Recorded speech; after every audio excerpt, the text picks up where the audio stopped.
आप सुन रहे हैं धर्मेंद्र निर्मलिया को।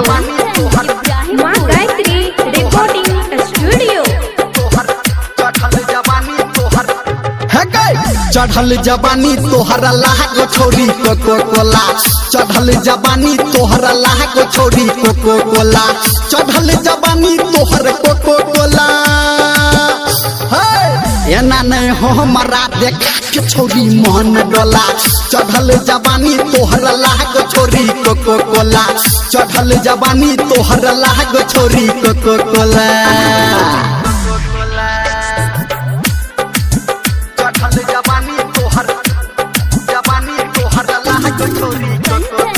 अभी आप सुन रहे हैं सावरिया म्यूजिक।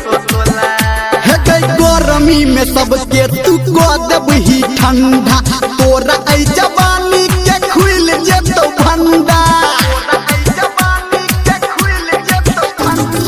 गर्मी में सबके तू को देबही ठंडा, तोरा ऐ जवानी के खुल जेतो भंडा। एना नहीं जवानी लगे घूम छोरी टोला टोला, चढ़ल जवानी तोहर भेल छोरी कोको कोला, चढ़ल जवानी तोहर लाग छोरी कोको कोला। चढ़ल जवानी तोहर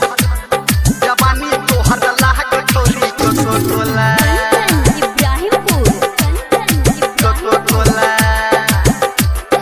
कर नहीं जवानी अपन एनी ओनी नाच गे, हमर छोरी लागल ये तोरे टाप पे आस गे।